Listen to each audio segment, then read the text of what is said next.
Subscribe now and press the bell. Hello दोस्तों, नमस्कार। आइए देखेंगे कक्षा 10वीं विषय संस्कृत और असाइनमेंट नंबर 6 माह फरवरी का उत्तर बताने का प्रयास।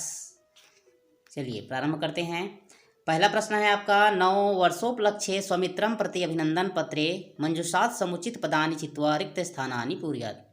9 वर्ष के उपलक्ष्य में अपने मित्र के लिए अभिनंदन पत्र कोष्टक में दिए हुए समुचित पद को पहचान करके पहचान करके रिक्त स्थानों की पूर्ति करना है। तो बहुत सारे जो हैं अपने अपने हिसाब से उत्तर देने का प्रयास किए हैं। मैं भी अपने हिसाब से उत्तर देने का प्रयास करता हूँ। पहला में आएगा आपका बलरामपुरतः, क्योंकि जहाँ से पत्र भेजा जाता है वो सबसे ऊपर में रहता है, तो पहला में आपका बलरामपुरतः आएगा। दूसरा में आएगा प्रिय वंदने, किनको पत्र लिखा जा रहा है, वंदना को, तो प्रिय वंदने सादरम नमः, सादरपूर्वक नमस्कार। तीसरा 9 वर्षोपलक्ष्ये, तीसरा में 9 वर्षोपलक्ष्य आ जाएगा। 9 वर्ष के उपलक्ष्य में मेरी शुभकामना स्वीकार करो। अयम नूतनः, अयम नूतनः, यहाँ पर नूतनः होगा, तो यह जो नया वर्ष है, नूतनः मतलब नया वर्ष, यह नया वर्ष सर्वेषां भवताम, आप सभी के लिए, सर्वेषां भवताम कृते, आप सभी के लिए महान सुख समृद्धि स्वास्थ्यप्रदः स्यात्, महान सुख समृद्धि और स्वास्थ्यप्रद हो। इति, ऐसा पुनः पुनः परमेश्वरं प्रार्थये, पुनः पुनः मतलब बार बार मैं परमेश्वर से प्रार्थना करती हूँ। भवन्तः कुशलिनः सर्वे मन्ये, आप सब कुशल पूर्वक होंगे ऐसा मैं मानती हूँ। भावत्काः, यहाँ पर जो है ये थोड़ा कन्फ्यूजन वाला है, क्योंकि देखिए यहाँ पर भावत्काः है, जब किसी संबोधन किया जाता है किसी को, मतलब आपका या आपकी लिखा जाता है, वो भी स्त्रीलिंग में, तो भावत्काः का उपयोग किया जाता है। या तो भवत्याः लिखा जाता है, या भावत्काः लिखा जाता है, या भवदीया लिखा जाता है, तो यहाँ पर जो है भावत्काः आएगा। तो आशा है यह जो खाली स्थान है पहला वाला आप लोगों को समझ में आ गया होगा। दूसरा क्या है, आप लिखाया है कि भवतः नाम अभिषेकः, आपका नाम अभिषेक है और आपकी माता का स्थानांतरण भिलाई नगर में हो गया है। आप एकादश अर्थात 11वीं कक्षा के लिए वहाँ प्रवेश देने की इच्छा रखते हैं, अतः अपने प्राचार्य को स्थानांतरण प्रमाण पत्र प्रदान करने के लिए प्रार्थना पत्र लिखिए। तो आपके पाठ्य पुस्तक में जो है ये इसका जो उत्तर है वो दिया हुआ है पीछे भाग में, तो वहाँ से आप लोग लिख सकते हैं, बाकी यहाँ से आप देखकर लिख सकते हैं। वहाँ पर बालोद नगर दिया है, तो बालोद नगर के स्थान पर सिर्फ आपको क्या परिवर्तन करना है, भिलाई नगर परिवर्तित करना है, बाकी सेम है। वहाँ पर एक जगह और आपको परिवर्तन करना है, क्योंकि आपको 11वीं कक्षा में जाना है दूसरे विद्यालय, तो यहाँ पर लिख देना गत्वा के बाद भिलाई नगरम गत्वा एकादश कक्षायाम अध्ययनम कर्तुम इच्छामि। यहाँ पर आपको चेंज करना है, बाकी आपके पाठ्य पुस्तक में जो दिया है आवेदन पत्र, जो स्थानांतरण प्रमाण पत्र दिया है वही रहेगा सेम टू सेम।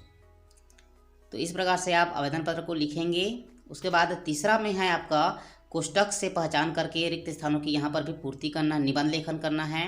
तो यह निबंध लेखन जो है ग्राम्य जीवन के बारे में है, तो यहाँ से भी देख लेते हैं, अर्थ के साथ आपको समझा देता हूँ। पहला में आपका अस्माकं देशः आएगा। अस्माकं देशः ग्राम प्रधान देशः अस्ति, हमारा देश गांव प्रधान देश है। अधिकाः जनाः ग्रामे एवं निवासं कुर्वन्ति होगा दूसरा में, क्योंकि अधिक से अधिक लोग गांव में ही निवास करते हैं। ग्राम्य जीवनम सुव्यवस्थितं भवति, गांव का जीवन सुव्यवस्थित होता है। चौथा, ग्रामे प्रायेण सर्वे स्वस्थाः भवन्ति, गांव में प्रायः सभी स्वस्थ होते हैं, ये चौथा नंबर हो जाएगा।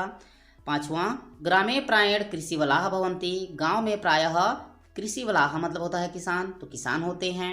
छठवां, ग्रामान परितः सस्य श्यामला धरित्री विराजते, गांव के चारों ओर हरी भरी धरती विराजमान है।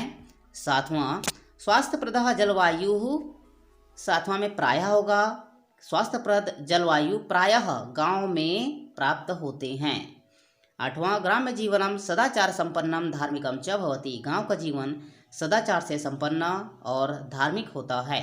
नौवां, परिश्रमशीलाः ग्रामीणाः, परिश्रमशील ग्रामीण भूरि परिश्रमेण अर्थात अत्यधिक परिश्रम करके धान्यादिकम उत्पादयन्ति, अनाज इत्यादि उत्पादन करते हैं, उगाते हैं। 10वां है अहम ग्रामे निवासम कर्तुम इच्छामि, मैं गांव में निवास करना चाहता हूँ। इच्छामि, निवास करने की इच्छा रखता हूँ। तो इस प्रकार से ये जो निबंध है क्या के ऊपर में है, ग्राम्य जीवन के बारे में ऊपर हैं, ग्राम्य जीवन के बारे में है। तो इस प्रकार से आपका खाली स्थान भराएगा।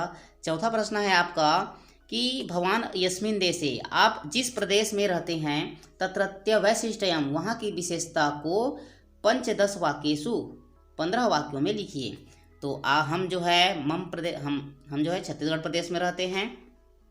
तो यहाँ आप छत्तीसगढ़ के बारे में आप लोगों को लिखना है। मम प्रदेश छत्तीसगढ़ का जो निबंध है आपके पाठ्य पुस्तक के पिछले भाग में, तो वहाँ से आपको 15 लाइन में 15 पंक्तियों में आपको लिखना है।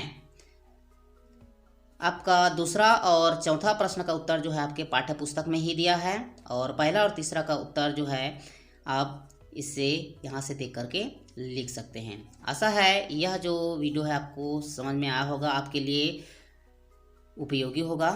और यदि उपयोगी हुआ तो आशा रखता हूँ कि आप वीडियो को लाइक करेंगे, चैनल में नए हैं तो चैनल को सब्सक्राइब करेंगे। धन्यवाद।